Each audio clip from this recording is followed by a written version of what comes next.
Battle for 2024 is gaining momentum. Days after launching its manifesto, the DMK has now launched its poll campaign. Tamil Nadu Chief Minister M.K. Stalin has sounded the poll bugle from the Thiruvuru district.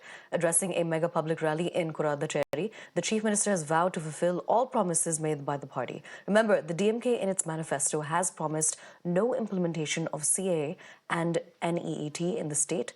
Statehood for Puducherry is also one of DMK's big promises. Meanwhile, addressing the rally in Thiruvuru, Stalin also hit out at the opposition AIA-DMK and called their manifesto a facade. He also hit out at the AIA-DMK General Secretary E. Palaniswamy for betraying the people of Tamil Nadu by joining hands with the Saffron Party. He also lashed out at the AIA-DMK for supporting the CAA bill when it was being passed in Parliament.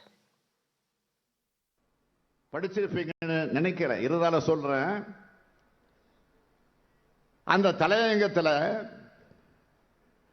தேர்தல் நெருங்கி வர நேரத்தில் எதிர்க்கட்சி சேர்ந்தவங்களை பிரச்சாரத்தில் ஈடுபட முடியாத அளவுக்கு கைது செஞ்சுக்கிட்டு இருக்கு. ஒன்றிய ஆளுங்கட்சி உள்நோக்கத்தோடு கூடிய நடவடிக்கை பல்வேறு வழக்குகளிலிருந்து விடுபட பாஜக கட்சிக்கு மாறினவங்க மேல சட்டம் தன்னுடைய கடமையை செய்ய மறுக்கிறதுக்கு காரணம் என்னன்னு அடுக்கடுக்க பல கேள்விகளை கேட்டிருக்காங்க. இந்த தலையங்கத்துக்கு அவங்க வச்சிருக்கக்கூடிய தலைப்பு என்ன தெரியுமா? அழுகுணி ஆட்டம்.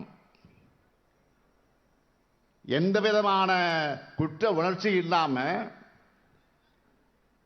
ஜனநாயகத்திற்கு விரோதமான அத்தனை செயல்களை செஞ்சிட்டு பாஜக ஆடுற ஆட்டத்துக்கு பேர் தான் அழுகுணி ஆட்டம்.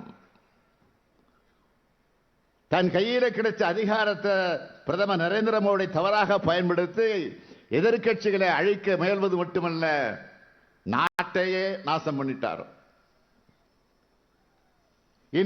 இனி மோடி ஆட்சி தொடர்வது தமிழ்நாட்டுக்கு அழிவு,